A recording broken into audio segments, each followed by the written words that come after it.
और इस वक्त एक और अहम खबर का हम रुख कर लेते हैं जो कि सीबीआई से आ रही है। पूर्व सीबीआई चीफ आलोक वर्मा ने इस्तीफा दे दिया है।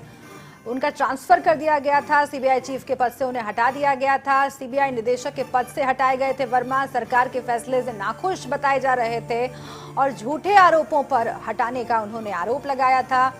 सिलेक्ट कमेटी ने 2-1 से उन्हें हटाने का फैसला कर लिया था। उन्हें फायर सेफ्टी डीजी के पद पर भेज दिया गया था, वहां से आलोक वर्मा ने इस्तीफा दे दिया है।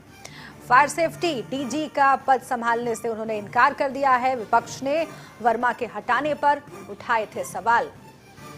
सिलेक्ट कमेटी में प्रधानमंत्री मोदी, जस्टिस सीकरी और मल्लिकार्जुन खड़गे शामिल थे। मल्लिकार्जुन खड़गे ने आलोक वर्मा के पक्ष में तर्क रखे थे और वहां पर भी उन्होंने आलोक वर्मा को अपना पक्ष रखने का मौका दिए जाने की सिफारिश की थी।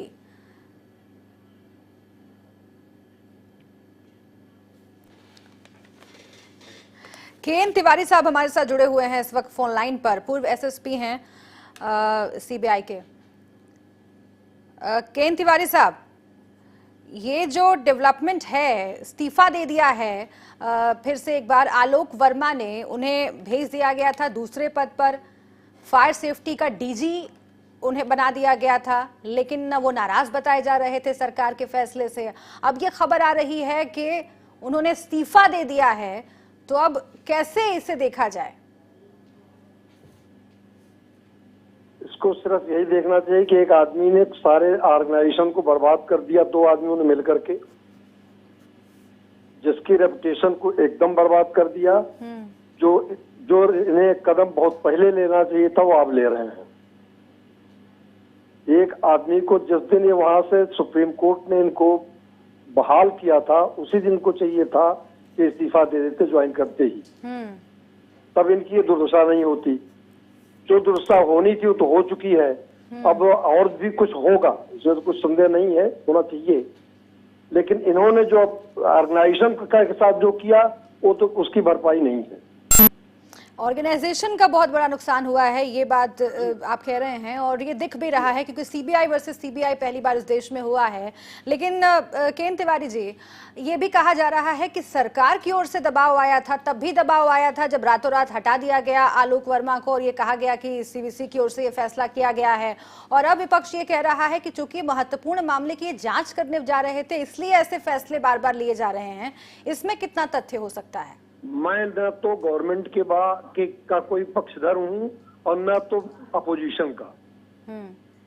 मैं एक रिटायर्ड आदमी हूँ। सीबीआई के बारे में जितना जानता हूँ उतना बता सकता हूँ, और इतना ही बताऊंगा कि इसमें कोई भी दबाव न आया होगा इनके ऊपर, और न तो अब आप अपने को करने के लिए कि हमने दबाव में आकर के ये काम किया था, अब चाहे जो उसको जस्टिफाई करें, लेकिन ये जस्टिफिकेशन सारे के सारे आफ्टर थॉट हैं। इनमें से कोई हमारा ख्याल है सब्सटेंस नहीं है। इन्होंने जो कुछ करना था बर्बाद कर दिया ऑर्गेनाइजेशन को, ये और दो आदमी मिलकर के। नहीं, लेकिन मैं ये समझना चाह रही हूँ केएन तिवारी जी कि बीच में जब सुप्रीम कोर्ट ने रिस्टोर कर दिया पद को और ये कहा कि आलोक वर्मा को फिर से एक बार उनके पद पर बैठने दिया जाए और सीबीआई चीफ का कार्यभार वो संभालें, उसके बाद जो डिसीजंस हुए जल्दी जल्दी में, और हमने देखा कि उसमें कई ऐसे डिसीजंस थे जो सीधा राकेश अस्थाना केस से जुड़ रहे थे, और ऐसा लग रहा था कि फिर से एक बार उसमें सीबीआई जुट सकती है। क्या उसका कोई ताल्लुक आप देखते हैं अभी जो कदम उठाया गया है अचानक? आपको शायद याद हो कि सुप्रीम कोर्ट ने जिस समय इनको बहाल किया था, उसमें कहा था कि this is subject to decision of the panel. Right. जो 3 आदमियों की कमेटी है, उसका जो डिसीजन होगा उसके सब्जेक्ट पर है, वो क्या डिसीजन लेती है फाइनल, वो 3, और वो that should be taken within a week.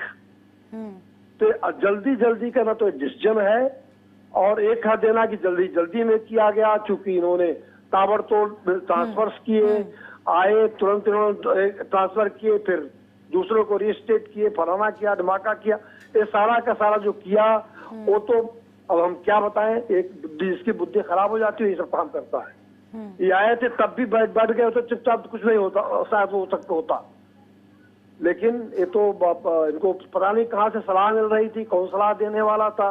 अब हम कह नहीं सकते हैं किसका किसका सलाह, किसकी सलाह थी, किसकी सलाह मान रहे थे, लेकिन एनी हाउ उन्होंने जो कुछ किया हो, जो कुछ गवर्नमेंट ने किया है, गवर्नमेंट देर से की, सही की। गवर्नमेंट को पहले ही कर देना चाहिए था इन लोग साहब। अच्छा, आप ये कह रहे हैं कि अगर वो फैसले नहीं लेते तो हो सकता है कि इतनी जल्दी उन्हें हटाया नहीं जाता, क्योंकि वो अपने पद पर आते ही कई महत्वपूर्ण फैसले लेते हुए देखे गए और इसी वजह से इस तरह का फैसला लिया गया है कि उनका ट्रांसफर कर दिया गया। लेकिन सर, एक सवाल आखिरी आपसे और है कि रिटायर होने जा रहे थे, मतलब कुछ ही कार्यकाल उनका बाकी था सीबीआई चीफ के तौर पर, 31 तारीख को वहां से वो हट रहे थे, लेकिन उससे पहले ही अगर उन्हें हटाया गया और फिर उन्होंने दूसरे पद से भी इस्तीफा दे दिया, तो क्या संदेश देने की कोशिश कर रहे हैं आलोक वर्मा?